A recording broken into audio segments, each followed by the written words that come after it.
December 10th, 1967. A freezing night stretches across Madison, Wisconsin. The lake below is dark, still, unforgiving. Moments earlier, a twin-engine plane carrying one of the most powerful voices in modern music disappears from radar and falls silently from the sky. No distress call, no final message, just impact. Official reports would later call it an unfortunate accident, a combination of bad weather and poor visibility. But for decades, fans, historians, and musicians have quietly asked, was the weather the only reason that flight never made it home? Or were there warning signs, risky decisions, and pressures behind the scenes that history chose to overlook? Tonight, we examine the final hours of Otis Redding, not as legend, but as a man at the height of his power, boarding a flight that would become one of music history's most haunting tragedies. This is not rumor. This is not conspiracy. This is a careful look at the facts, the circumstances, and the questions that still linger beneath the surface of the Madison Mystery. By late 1967, Otis Redding was no longer just a soul singer from Georgia. He was becoming something bigger. After electrifying crowds across America and Europe, Otis had proven that Southern soul could move global audiences. His voice carried a rare combination of raw power and deep vulnerability, the kind that could shake theaters into silence one moment and lift them to their feet the next. Just months earlier, his performance at the Monterey Pop Festival introduced him to a massive new audience. For many in the crowd, it was their first time witnessing Otis live. For Otis, it was confirmation that his music had no boundaries. He wasn't chasing hits anymore. He was building legacy. Recording sessions were accelerating. Tour dates were stacking up. The schedule was relentless. Success demanded movement, city to city, show to show, night after night. And on December 10th, that momentum carried him toward Madison, Wisconsin. Another performance, another flight, another night in the life of a rising legend. But this trip would be different. The plane waiting on the runway that night was a Beechcraft H-18, a twin-engine aircraft commonly used for business travel and small touring groups. Solid, reliable, a workhorse of its era. But like all aircraft, it depended heavily on two things: the judgment of the pilot and the conditions in the sky. At the controls was pilot Richard Fraser. Reports indicate he was experienced, familiar with the aircraft, and comfortable flying touring parties between tight performance schedules. Yet winter flying in the Midwest was never routine. That evening, weather conditions around Madison were deteriorating. Temperatures hovered near freezing. Visibility dropped as fog and low clouds thickened across the region. Pilots navigating these conditions relied heavily on instruments rather than sight, a demanding task requiring precision and constant awareness. Flights continued to move in and out of regional airports that night. To aviation officials, the conditions were challenging but not impossible. Still, winter storms have a way of changing quickly and silently. A safe flight path can narrow in minutes, and when margins shrink in the air, decisions carry greater weight.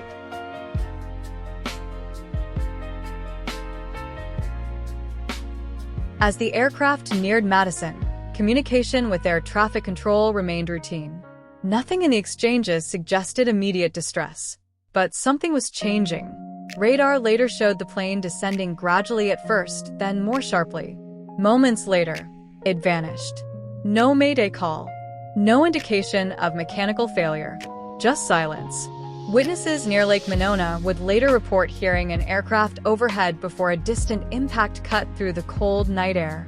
Rescue crews rushed toward the lake, battling darkness, freezing temperatures, and uncertain coordinates. Hours passed before the wreckage was located. By then, the icy waters had already claimed their toll. Otis Redding was gone. When tragedy strikes suddenly, investigators begin with three questions. Was it the machine? Was it the environment? Or was it human decision-making under pressure? The official investigation would point primarily to weather conditions. But over time, some observers wondered whether the full picture was more complicated.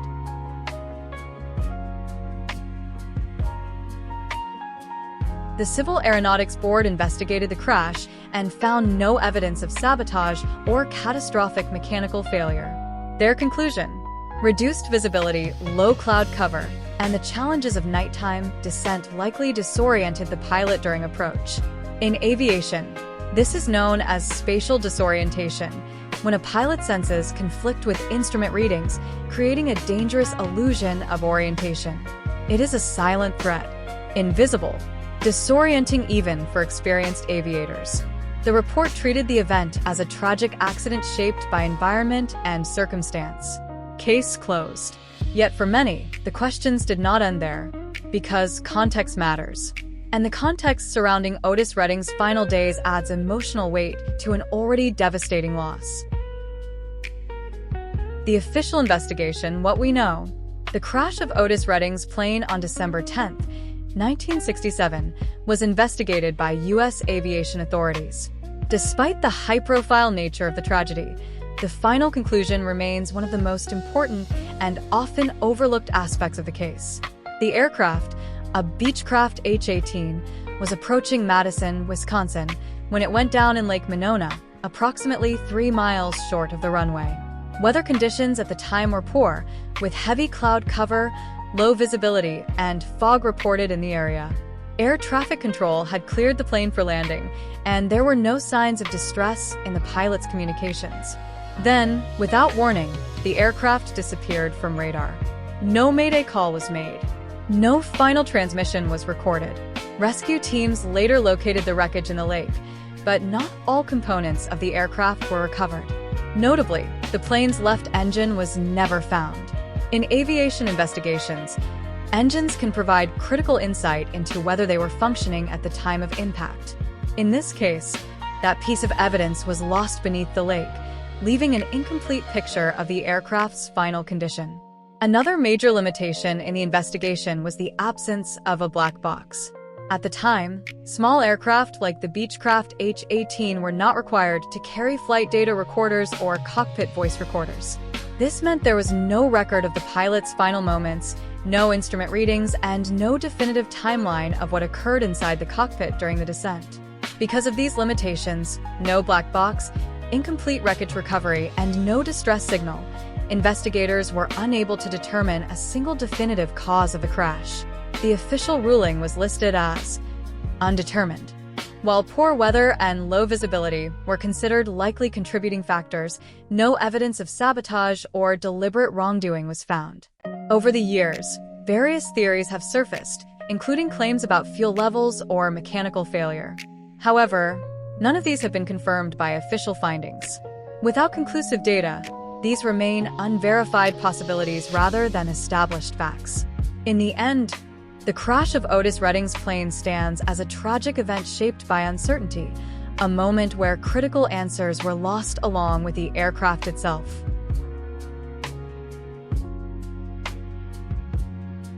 Otis Redding's aircraft had previously belonged to James Brown, another giant in the world of soul music. Over time, there have been mentions of possible electrical issues with the plane, including concerns related to battery power. In aviation, systems like that are critical, especially during night flights and low visibility conditions, where pilots depend heavily on their instruments. However, it's important to be clear. The official investigation did not confirm any mechanical failure as the cause of the crash.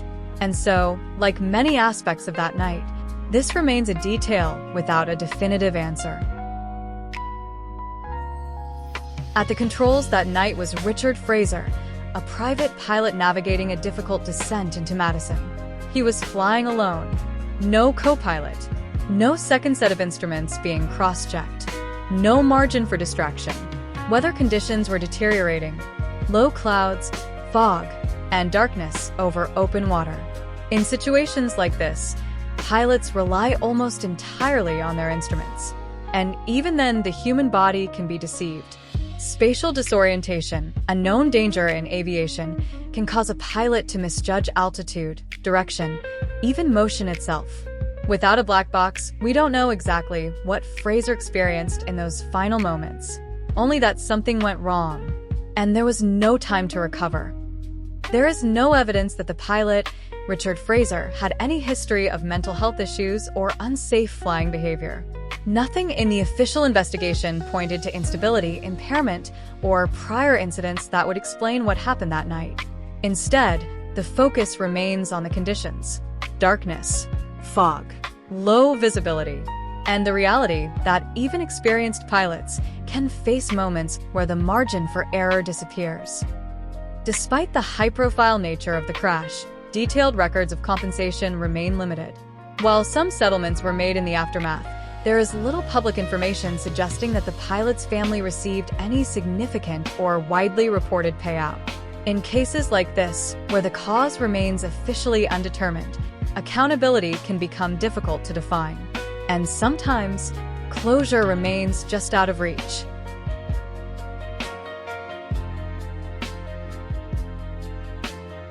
Sunday, December 10th, 1967, 15:25, 3:25 p.m. Even though reports often describe it as dark or night-like, it was actually late afternoon, but heavy cloud cover fog winter conditions could make it feel much darker than normal daylight. Beechcraft H-18, twin-engine propeller plane common for business travel charter flights touring artists. Owner/operator, Otis Redding Enterprises Inc.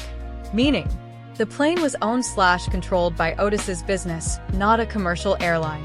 Registration, N390R, like a license plate for the aircraft used to track history, ownership, and records. Fatalities: 7 people died, 1 survivor, Ben Colley. Aircraft damage: destroyed. Total loss: nothing flyable remained. Location: Lake Monona, Madison, Wisconsin. About 3 miles short of runway water impact during landing approach. Approach means the aircraft was in the final stage before landing. What happens during approach?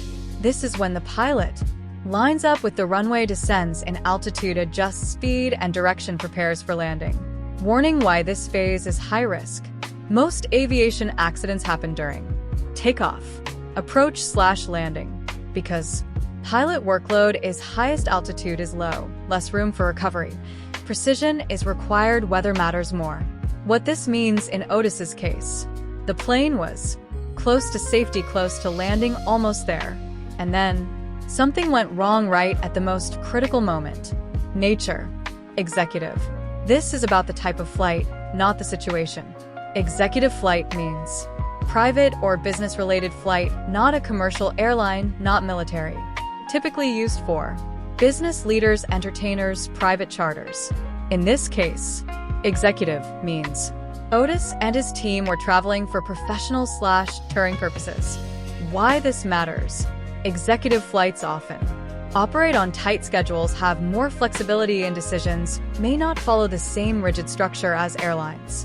This can mean faster decision-making, more pressure to stay on schedule.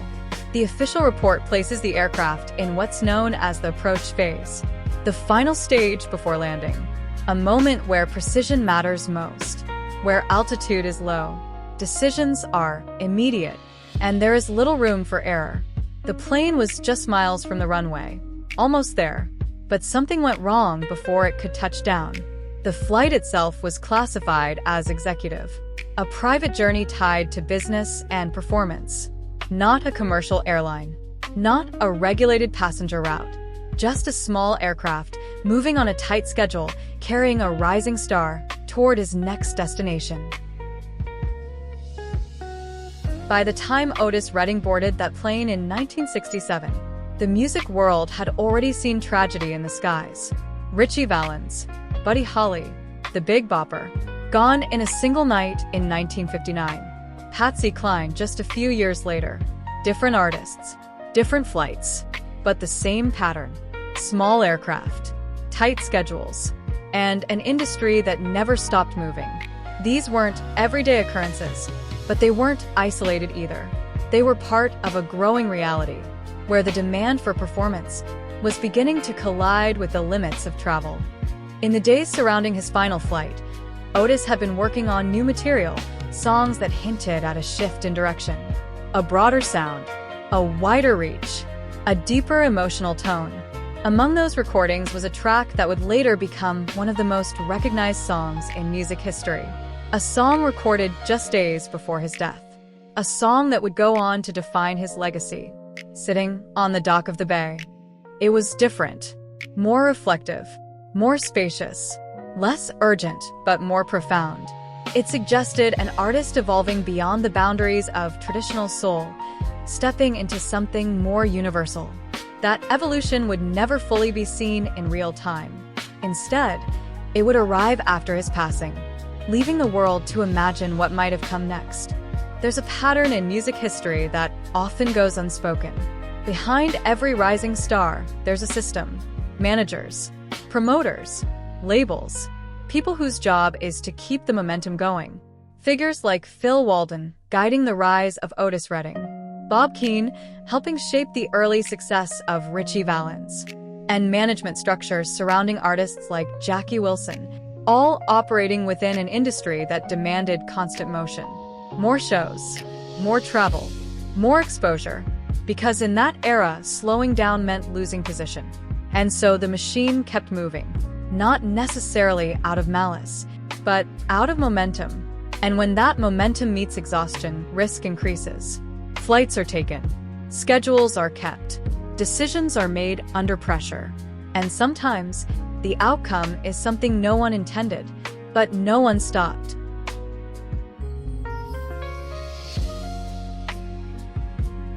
Over time, discussions around the crash have resurfaced in different forms. Not accusations, but questions. Could the flight have been delayed? Were the conditions more dangerous than they appeared? Did the demands of constant touring play a role in the decision to fly that night? There are no confirmed answers beyond the official findings. But questions often remain when a loss feels larger than explanation. Because sometimes, tragedy isn't just about what happened. It's about whether anything could have been done differently. And when the person lost carries cultural weight, when their voice represents something beyond music, those questions echo louder. History has seen moments where rising stars are lost suddenly, and the impact goes far beyond the tragedy itself. When artists like Otis Redding and Ritchie Valens disappear at the height of their momentum, they don't just leave behind silence. They leave behind space. Space in the charts. Space in the culture, space in the industry. And that space doesn't stay empty for long. The music continues, new voices rise, and the industry adapts, not because it caused the loss, but because it is built to keep moving, no matter who is lost along the way.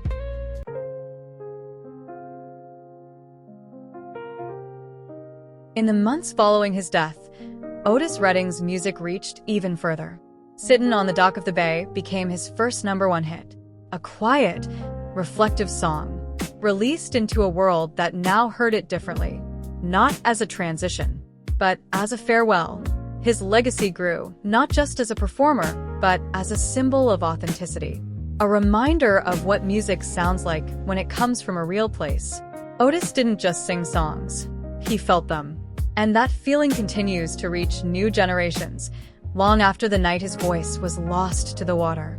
December 10th, 1967. A plane descends into darkness. A voice disappears. A legacy begins. History tells us it was a tragic accident, shaped by weather, timing, and circumstance.